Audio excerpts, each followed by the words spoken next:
If you clicked this video because you wanted practical tips that you could implement today to improve your focus, then stick around because in today's video I'm going to be going over some of the best ideas from Atomic Habits by James Clear as well as Hyper Focus by Chris Bailey. Now there are two main ideas that are extremely important and best for your return on investment when it comes to improving your focus and your attention on any given task. The first one is actually spoken about in both books, Atomic Habits and Hyper Focus, and that is called intention implementation.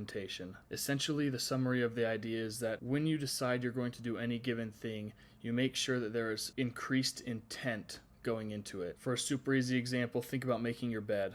You can probably just get up and throw the covers onto your bed and make it in a pretty simple and quick manner. But an intention implementation would be, I intend to make my bed the best I've ever made it in the shortest amount of time. And in that window, your brain will commit more to memory and more to focus on the smaller details as well as the bigger picture because your intent is to make it very well. Now, the second main idea I'm going to be talking about is cutting the fluff out of your environment. This is also talked about in both Atomic Habits and Hyper Focus, and it's essentially just getting rid of things that aren't serving you. So on the Atomic Habits side, it's cutting out bad distractions and bad habits just completely so that you're not distracted by them. For example, putting your Xbox in your closet so you're not playing it so much. And on the Hyper Focus side, this is turning off all your notifications on your phone so that you're not even having the chance to get distracted. So starting off with intention implementation, I want to go over what you would do in this situation just to provide another example if you were to apply this idea to emails. So if you are someone who is very busy all the time, has a lot of work to do, and a lot of people contact you and message you by email, then you're probably wasting a lot of your time on your email. And so with intention implementation, you would decrease the amount of times you're looking at your email by setting a time, like in the 4-Hour Workweek by Tim Ferriss. He talks about himself at least only opening his email at noon and at 4 p.m. and everybody knows he only opens it at noon and 4 p.m. and so they message him accordingly and it saves him a lot of time. Now his attention is focused on the emails at 12 and 4 and his intention is also focused on his emails at noon and 4. The reason this is important pertaining to your focus is you only have so much attentional space, which I went over in yesterday's video. You can check that out if you want, but the summary of attentional space is basically what you can manage in your conscious mind at any given time. So a small task and a more complex task you could maybe manage, such as brushing your teeth while listening to an audiobook. The simple task is easy and doesn't take up very much of your attention, and the audiobook can then fill more of your attention in your attentional space. So back to the email example. When you are intentionally going through your email, you're more focused on it, you get more done in that short amount of time, and then you get off and you can let your attentional space get back to other important things. Now for the second point, cutting the fluff out of your environment. In both books, Atomic Habits and Hyper Focus, it talks a lot about the effect that your environment has on you. Any small noises, any distractions while you're working, any people coming to talk to you, any phone calls coming in, these all take away from your focus. And if you're trying to focus very intently, this isn't okay. So for example, that desk right there is the one that I read at and then I write the rough script for these videos at.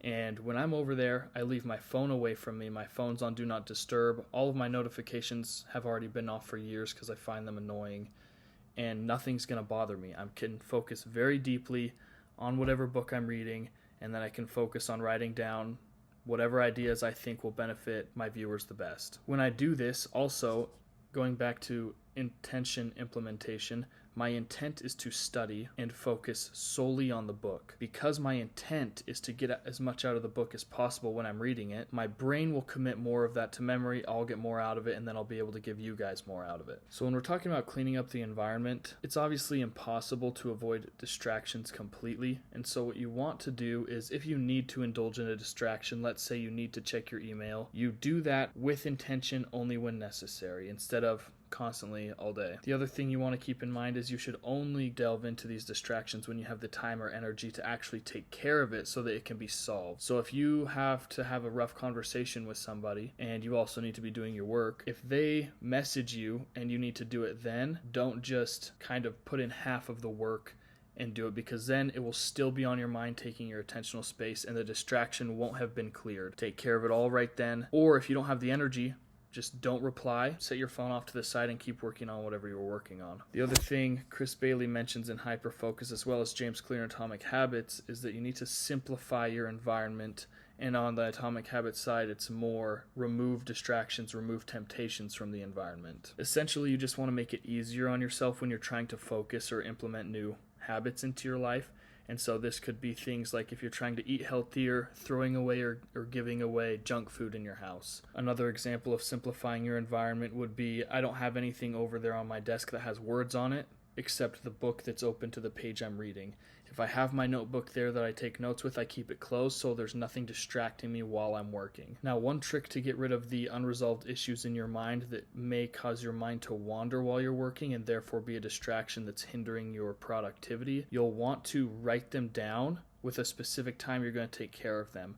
Because if I have to send an email to somebody and I have to go on my run and I have to do more research on how to improve my YouTube channel, then those are things that are going to weigh on my mind as I'm reading, but the reading is the important task at hand for a lot of reasons. And so in that case, I would have an exact intentional schedule of what I'm going to do and when I'm going to do it, so my brain can say, hey, this stuff is taken care of, it's for the future, now I can focus on what I'm doing right now, because I know that as soon as I'm done doing this, these things will get taken care of. I don't need to think about them anymore. So last thing I'm going to go over is just some measures of quality attention, as Chris Bailey talks about in Hyperfocus. Number one is going to be time spent working with intention.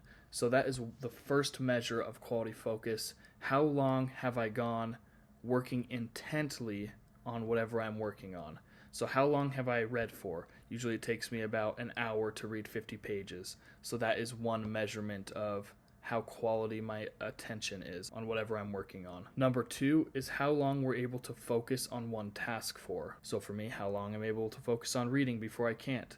Usually about the hour and a half mark, I have to get up and walk around and do something else to reset my focus. And the last one, number three, is how long we're able to work or focus before our mind wanders and we catch it doing so. So actually, this is something I'm not as good at when I'm reading, is eventually my mind will start to build off the ideas in the book, or it'll remind me about something I need to work on. It will remind me about something that happened to me. In Hyperfocus, he talks about that being normal and okay and good, that you shouldn't be hard on yourself for it. You should just try and improve it, which is pretty much everything we do. We should just aim for progress no matter what. Hope you guys found this video valuable. If you did, just let me know what you liked. Let me know if you guys have any questions in the comments, and I'll see you guys in tomorrow's.